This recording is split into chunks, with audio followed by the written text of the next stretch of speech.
Mais uma questão de função quadrática para reforçar o seu conhecimento, para reforçar a sua preparação, pessoal. Considere a função real f de x igual a menos 2x ao quadrado mais 4x mais 12. Qual o valor máximo de f de x? Essa é bem tranquila. Essa é bem tranquila porque o que é o valor máximo de uma função quadrática? Vocês lembram? Nós já estudamos.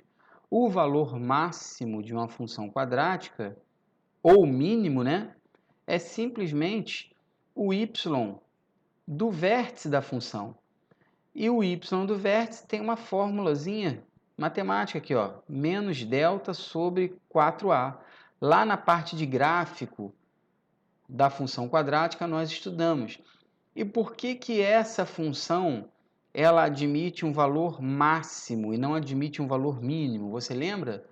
Ela admite um valor máximo, pois o a é negativo. Aqui, ó, nessa função quadrática nós temos que o a é menos 2, o b é 4 e o c é 12. Então, quando o a é negativo, o coeficiente de x ao quadrado, o a é negativo, a função admite um valor máximo. A parábola ela tem concavidade para baixo, ela tem esse formato aqui, ó, tá vendo? Então, o vértice dela é exatamente, o y do vértice é exatamente o valor de máximo, tá bom, pessoal? Então, é possível calcular o valor máximo utilizando aqui, ó, calculando menos delta sobre 4a. Vamos resolver então? Vamos calcular o delta? Qual a fórmula do delta? Você lembra? B ao quadrado menos 4ac. Então, o delta vai ser dado por 4 ao quadrado menos 4 vezes menos 2 vezes c, que é 12. Então, o valor do delta, 16, mais esses dois sinais que você está vendo aqui, ó, esses dois sinais negativos, esse aqui e esse aqui, quando um multiplicar o outro vai ficar positivo, tá certo? 4 vezes 2, 8. E 8 vezes 12, 96. Logo, o valor do delta é 112. Agora, de posse do delta, a gente já pode encontrar aqui, ó, o valor máximo da função. Então, o y do vértice será dada por menos 112, estou usando a fórmula aqui, ó, menos delta dividido por 4a. Então, é 4 vezes menos 2. Logo, nós vamos dividir menos 112 para menos 8. Y do vértice será 14, pessoal. Então, tá aí. Então, o valor máximo de f de x é 14, gabarito letra E. Bem tranquila, não é? Para quem assistiu às aulas de gráficos da função quadrática, não tem mistério. Só refazer. Mais uma questão para você ficar forte, questão de número 24. O gráfico da função f de x igual a ax ao quadrado mais bx mais c está representado abaixo. Então, está aqui a parábola que representa essa função aqui, ó.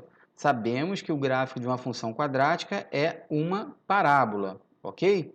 Então, está aqui a parábola, nós temos alguns pontos aqui determinados no nosso gráfico, na nossa parábola, e ele te pergunta o seguinte, ó, é correto afirmar que, então, olhando para esse gráfico, observando esse gráfico, eu quero uma afirmação correta. O A é menor que zero, delta é igual a zero, B menor que zero, C menor que zero ou delta menor que zero.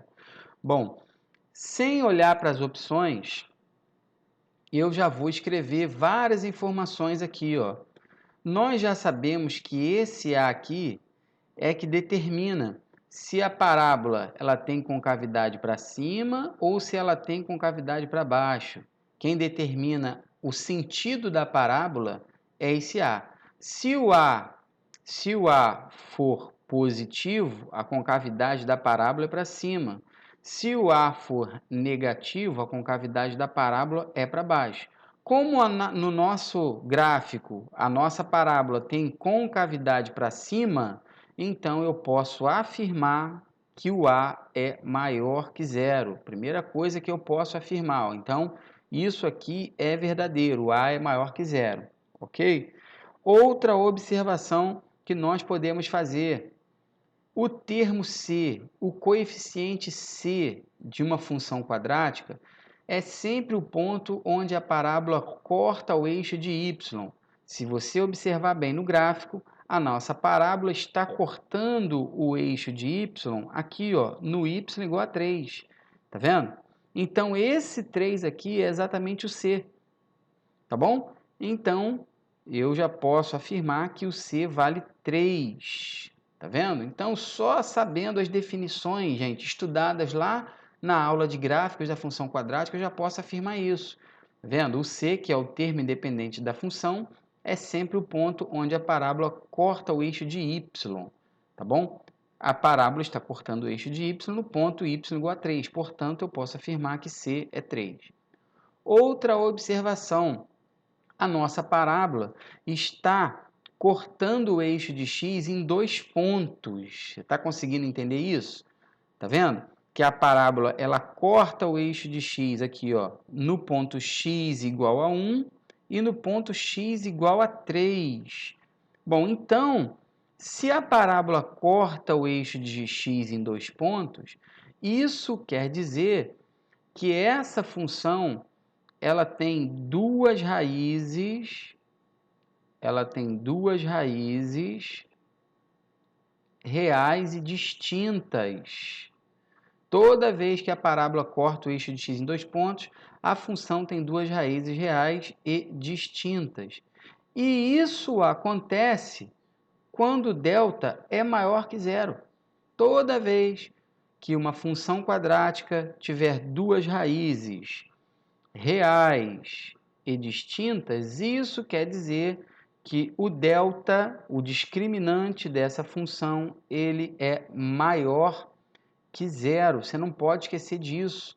Ele é positivo. Então, se você calcular, não tem como a gente calcular o delta aqui, não é porque nós não sabemos os valores de A, B e C, tá bom? Mas nós já podemos afirmar, olhando para o gráfico, que o delta é maior que zero, pois a função tem duas raízes reais e distintas, pois o gráfico corta o eixo de x em 2 pontos.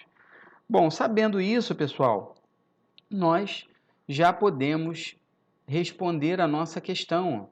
Já sabemos que o A é maior que zero, então podemos eliminar a letra A, porque na letra A diz que o A é menor que zero. Nós sabemos que o delta é maior que zero, então nós podemos cortar a letra B, porque está dizendo que o delta é igual a zero. O B eu não sei. O C, olha aqui o C, pessoal. Olha aqui o C. O C não é 3? 3 é positivo, é maior que zero. Portanto, o C é maior que zero. Eu elimino também a letra D, tá vendo? E elimino a letra E, porque na letra E está dizendo que o delta é menor que zero e a gente descobriu que o delta é maior que zero. Com isso, pessoal, encontramos aí a resposta da nossa questão, gabarito letra C. O B é menor que zero. Então, é possível você resolver questões, tá vendo, de função quadrática, não só de função quadrática, mas de função do primeiro grau também, de regra de 3 simples e composta, resolvendo, praticando. Dá um passo atrás, não está lembrando das definições? Assiste de novo as aulas lá de gráfico da função quadrática, assiste de novo a aula 1, que é a aula de introdução, porque você vai dominar. Mas não se contente em apenas assistir, pessoal. Assista a aula, mas assista a aula fazendo anotações, escrevendo. É assim que se estuda. Um grande abraço, até a próxima aula.